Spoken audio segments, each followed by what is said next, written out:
በስመ አብ ወወልድ ወመንፈስ ቅዱስ አሐዱ አምላክ አሜን። የዕለቱ ወንጌል የሉቃስ ወንጌል ምዕራፍ 24 ከቁጥር 1 እስከ ፍጻሜ። ነገር ግን ከሳምንቱ በመጀመሪያው ቀን ያዘጋጁትን ሽቱ ይዘው ከእነርሱም ጋር አንዳንዶቹ ወደ መቃብሩ እጅግ ማልደው መጡ።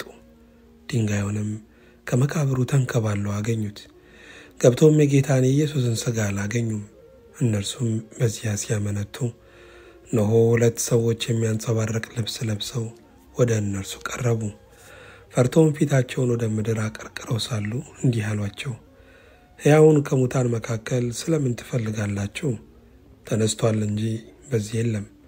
የሰው ልጅ በኃጢአተኞች እጅ አልፎ ሊሰጥና ሊሰቀል በሦስተኛውም ቀን ሊነሣ ግድ ነው እያለ ገና በገሊላ ሳለ ለእናንተ እንደተናገረ አስቡ። ቃሎቹንም አስቡ። ከመቃብሩም ተመልሰው ይህን ሁሉ ለ11ዱና ለሌሎቹ ሁሉ ነገሯቸው። ይህንም ለሐዋርያት የነገሯቸው መግደላዊት ማርያምና ዮሐና፣ የያዕቆብም እናት ማርያም፣ ከእነሱም ጋር የነበሩት ሌሎች ሴቶች ነበሩ። ይህም ቃል ቅዠት መስሎ ታያቸውና አላመኗቸውም። ጴጥሮስ ግን ተነስቶ ወደ መቃብር ሮጠ። በዚያም ዝቅ ብሎ ሲመለከት የተልባ እግር ልብስን ብቻ አየ። በሆነውም ነገር እየተደነቀ ወደ ቤቱ ሄደ። እነሆም ከእነርሱ 2 በዚያ ቀን ከኢየሩሳሌም 60 ምዕራፍ ያህል ወደሚርቅ ኤማሁስ ወደሚባል መንደር ይሄዱ ነበረ። ስለዚህም ስለሆነው ነገር ሁሉ እርስ በርሳቸው ይነጋገሩ ነበር። ሲነጋገሩና ሲመራመሩም ኢየሱስ ራሱ ቀርቦ ከእነርሱ ጋር ይሄድ ነበር። ነገር ግን እንዳያውቁት ዓይናቸው ተይዞ ነበር። እርሱም እየተወለጋችሁ ስትሄዱ እርስ በርሳችሁ የምትነጋገሯቸው እነዚህ ነገሮች ምንድናቸው? አላቸው። ቀለዮጳ የሚባልም አንዱ መልሶ አንተ በኢየሩሳሌም እንግዳ ሆነ ለብቻ ትኖራለህን? በእነዚህ ቀኖች በዚያ የሆነውን ነገር አታውቅምን? አለው። እርሱም ይህ ምንድን ነው? አላቸው። እነርሱም እንዲህ አሉት፣ በእግዚአብሔርና በሕዝቡ ሁሉ ፊት በሥራና በቃል ብርቱ ነቢይ ስለነበረው ስለ ናዝሬቱ ስለ ኢየሱስ እርሱንም የካህናት አለቆችና መኳንንቶቻችን ለሞት ፍርድ እንዴት አሳልፈው እንደሰጡትና እንደሰቀሉት ነው። እኛ ግን እስራኤልን እንዲቤዥ ያለው እርሱ እንደሆነ ተስፋ አድርገን ነበር። ደግሞም ከዚህ ሁሉ ጋር ይህ ከሆነ ዛሬ 3ኛ ቀን ነው። ደግሞም ከእኛ ውስጥ ማለው ከመቃብር ዘንድ የነበሩት አንዳንድ ሴቶች አስገረሙን። ሥጋውንም ባጡ ጊዜ ሕያው ነው የሚሉ የመላእክትን ራእይ ደግሞ አየን ሲሉ መጥተው ነበረ። ከእኛም ጋር ከነበሩት ወደ መቃብር ሄደው ሴቶች እንደተናገሩት ሆኖ አገኙት። እርሱን ግን አላዩትም። እርሱም እናንተ የማታስተውሉ ነቢያትም የተናገሩትን ሁሉ ልባችሁ ከማመን የዘገየ ክርስቶስ ይህን መከራ ይቀበል ዘንድና ወደ ክብሩ ይገባ ዘንድ ይገባው የለምን? አላቸው። ከሙሴና ከነቢያት ሁሉ ጀምሮ ስለ እርሱ በመጽሐፍት ሁሉ የተጻፈውን ተረጎመላቸው። ወደሚሄዱበትም መንደር ቀረቡ። እርሱም ሩቅ የሚሄድ መሰላቸው። እነርሱ ከእኛ ጋር አደር፣ ማታ ቀርቧልና ቀኑም ሊመሽ ጀምሯል ብለው ግድ አሉት። ከእነርሱም ጋር ሊያድር ገባ። ከእነርሱም ጋር በማዕድ ተቀምጦ ሳለ እንጀራውን አንስቶ ባረከው፣ ቆርሶም ሰጣቸው። ዓይናቸውም ተከፈተ፣ አወቁትም። እርሱም ከእነርሱ ተሰወረ። እርስ በርሳቸውም በመንገድ ሲናገረን መጽሐፍትን ሲከፍትልን ልባችን ይቃጠልብን አልነበረምን? ተባባሉ። በዚያችም ሰዓት ተነስተው ወደ ኢየሩሳሌም ተመለሱ። 11ዱና ከእነርሱ ጋር የነበሩትም ጌታ በእውነት ተነስቷል፣ ለስምዖንም ታይቷል እያሉ በአንድነት ተሰብስበው አገኟቸው። እነርሱም በመንገድ የሆነውን እንጀራውንም በቆረሰ ጊዜ እንዴት እንደታወቀላቸው ተረኩላቸው።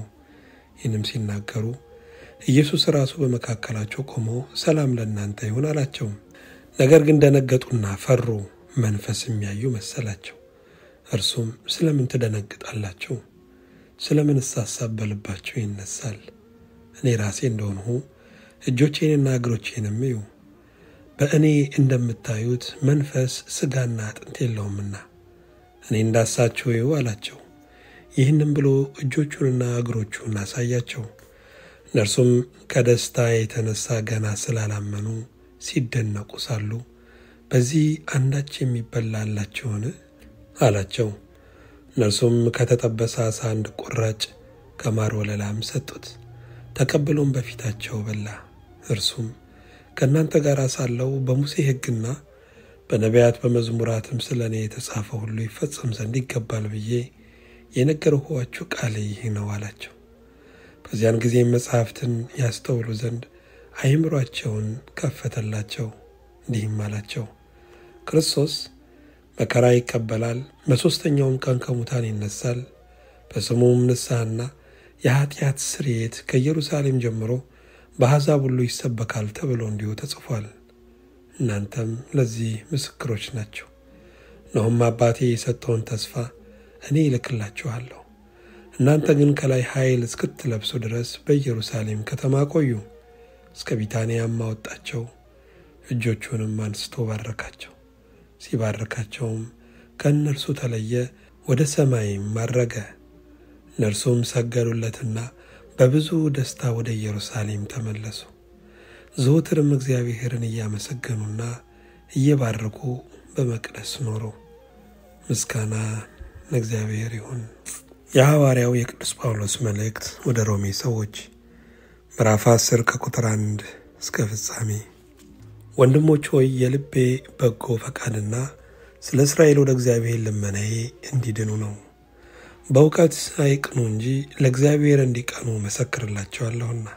የእግዚአብሔርን ጽድቅ ሳያውቁ የራሳቸውንም ጽድቅ ሊያቆሙ ሲፈልጉ ለእግዚአብሔር ጽድቅ አልተገዙም።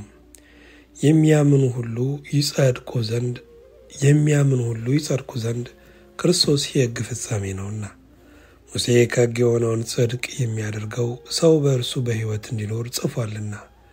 ከእምነት የሆነ ጽድቅ ግን እንዲህ ይላል፣ በልብህ ማን ወደ ሰማይ ይወጣል አትበል፣ ይህ ክርስቶስን ለማውረድ ነው።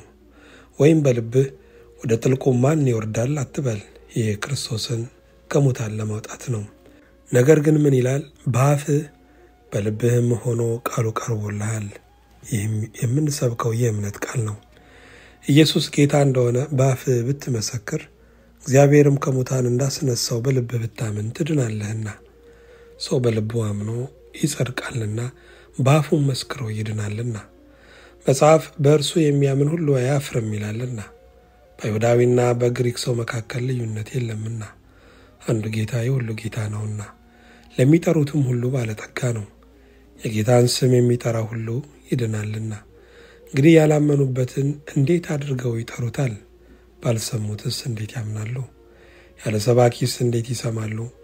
መልካሙን የምሥራች የሚያወሩ እግሮቻቸው እንዴት ያማሩ ናቸው ተብሎ እንደ ተጻፈ ካልተላኩ እንዴት ይሰብካሉ? ነገር ግን ሁሉ ለምሥራቹ ቃል አልታዘዙም። ኢሳይያስ ጌታ ሆይ ምስክርነታችንን ማን አመነ ብሏልና። እንግዲህ እምነት ከመስማት ነው፣ መስማትም በእግዚአብሔር ቃል ነው። ዳሩ ግን ባይሰሙ ነው ወይ እላለሁ። በእውነት ድምፃቸው በምድር ሁሉ ላይ ቃላቸውም እስከ ዓለም ዳርቻ ወጣ። ነገር ግን እስራኤል ባያውቁ ነው ወይ እላለሁ። ሙሴ አስቀድሞ እኔ ሕዝብ በማይሆነው አስቀናችኋለሁ፣ በማያስተውልም ሕዝብ አስቆጣችኋለሁ ብሏል። ኢሳይያስም ደፍሮ ላልፈለጉኝ ተገኘው፣ ላልጠየቁኝም ተገለጥሁ አለ። ስለ እስራኤል ግን ቀኑን ሁሉ ወደማይታዘዝና ወደሚቃወም ሕዝብ እጆቼን ዘረጋው ይላል። ምስጋና ለእግዚአብሔር ይሁን። መጀመሪያይቱ የሐዋርያው የቅዱስ ጴጥሮስ መልእክት ምዕራፍ 3 ከቁጥር 15 እስከ ፍጻሜ። ዳሩ ግን ጌታን እርሱም ክርስቶስ በልባችሁ ቀድሱት፣ በእናንተ ስላለ ተስፋ ምክንያት ለሚጠይቋችሁ ሁሉ መልስ ለመስጠት ዘወትር የተዘጋጃችሁ ሁኑ። ነገር ግን በየዋህነትና በፍርሃት ይሁን። በክርስቶስ ያለውን መልካሙን ኑሯችሁን የሚሳደቡ ሰዎች ክፉን እንደምታደርጉ በሚያሙበት ነገር እንዲያፍሩ በጎ ሕሊና ይኑራቸው። የእግዚአብሔር ፈቃድ እንዲህ ቢሆን ክፉ ስለማድረግ ሳይሆን በጎ ስለማድረግ መከራን ብትቀበሉ ይሻላችኋልና። ክርስቶስ ደግሞ ለእግዚአብሔር እንዲያቀርበን እርሱ ጻድቅ ሆኖ ስለ ዓመፀኞች አንድ ጊዜ በኃጢአት ምክንያት ሞቷልና በሥጋ ሞተ፣ በመንፈስ ግን ሕያው ሆነ። በእርሱም ደግሞ ሄዶ በወህኒ ለነበሩ ነፍሳት ሰበከላቸው። ጥቂቶች ማለት 8 ነፍስ በውሃ የዳኑበት መርከብ ሲዘጋጅ የእግዚአብሔር ትዕግሥት በኖኅ ዘመን በቆየ ጊዜ ቀድሞ አልታዘዙም። ይህም ውሃ ደግሞ ማለት ጥምቀት ምሳሌ ሆኖ አሁን ያድነናል። የሰውነት ዕድፍ ማስወገድ አይደለም፣ ለእግዚአብሔር የበጎ ሕሊና ልመና ነው እንጂ። ይህም በኢየሱስ ክርስቶስ ትንሣኤ ነው። እርሱም መላእክትና ሥልጣናት ኃይላትም ከተገዙለት በኋላ ወደ ሰማይ ሄዶ በእግዚአብሔር ቀኝ አለ። ምስጋና ለእግዚአብሔር ይሁን። የሐዋርያት ሥራ ምዕራፍ 1 ከቁጥር 1 እስከ 12። ቴዎፍሎስ ሆይ ኢየሱስ የመረጣቸውን ሐዋርያትን በመንፈስ ቅዱስ ካዘዛቸው በኋላ እስካረገበት ቀን ድረስ ያደረገውና ያስተምረው ዘንድ ስለጀመረው ሁሉ መጀመሪያውን ነገር ጻፉ። ደግሞ 40 ቀን እየታያቸው ስለ እግዚአብሔር መንግሥት ነገር እየነገራቸው በብዙ ማስረጃ ከሕማማቱ በኋላ ሕያው ሆኖ ለእነርሱ ራሱን አሳያቸው። ከእነርሱም ጋር አብሮ ሳለ ከኢየሩሳሌም እንዳይወጡ አዘዛቸው። ነገር ግን ከእኔ የሰማችሁትን አብ የሰጠውን የተስፋ ቃል ጠብቁ። ዮሐንስ በውሃ አጥምቆ ነበርና እናንተ ግን ከጥቂት ቀን በኋላ በመንፈስ ቅዱስ ትጠመቃላችሁ አለ። እነርሱም በተሰበሰቡ ጊዜ ጌታ ሆይ በዚህ ወራት ለእስራኤል መንግሥትን ትመልሳለህን ብለው ጠየቁት። እርሱም አብ በገዛ ሥልጣኑ ያደረገውን ወራትንና ዘመናትን ታውቁ ዘንድ ለእናንተ አልተሰጣቸውም። ነገር ግን መንፈስ ቅዱስ በእናንተ ላይ በወረደ ጊዜ ኃይልን ትቀበላላችሁ። በኢየሩሳሌምም በይሁዳም ሁሉ በሰማርያም እስከ ምድር ዳርም ድረስ ምስክሮቼ ትሆናላችሁ።